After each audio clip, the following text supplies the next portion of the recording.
Hi there, Coach Connor here from Hinge.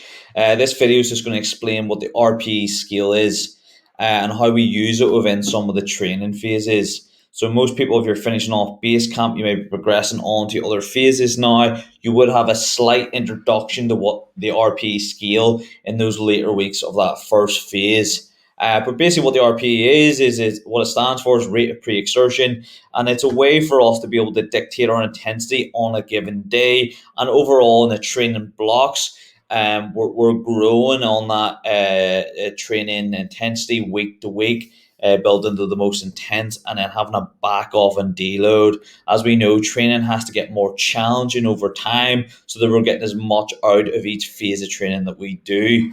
But the Rpe scale is really cool because it basically means this: you're not blocked into any one thing. You can then change that intensity on a given day based on how you're feeling. Okay, but overall, most of what we're doing, based on the phase, will start around a 7 RPE. And basically, what that will give us an indicator of is, say, for example, the set that you're on would be back squat. It's going to be 4 sets of 4 reps.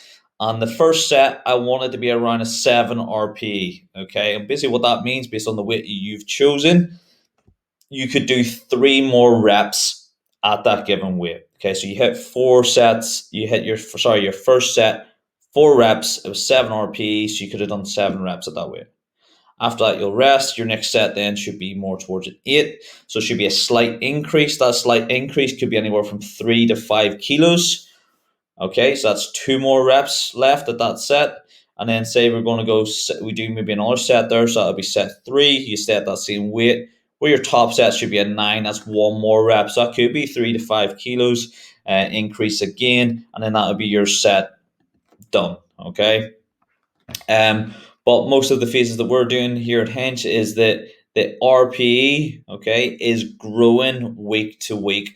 To say week 4, week 5, or becomes the most intense week, should be the most challenging. So on average, all the RPs are a lot higher from week 1, and then we would have a back off and a deload then before sort of the next block of training. But overall, as a visual, this little table here should give you a bit of an indicator. But also, we should be using Train Heroic and the previous weeks in relation to that exercise as a ballpark and indicator where we should be starting from.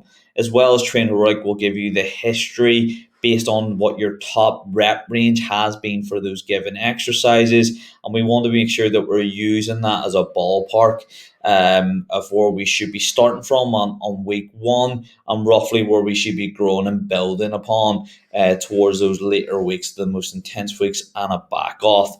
But overall, this video was give you a brief overview of what the Rpe scale is, give you a visual. Hopefully this was helpful. Any questions, let myself know, or let anyone else, any of the other coaches know here. But overall, hopefully this year will help you just get more out of your training here at Hench.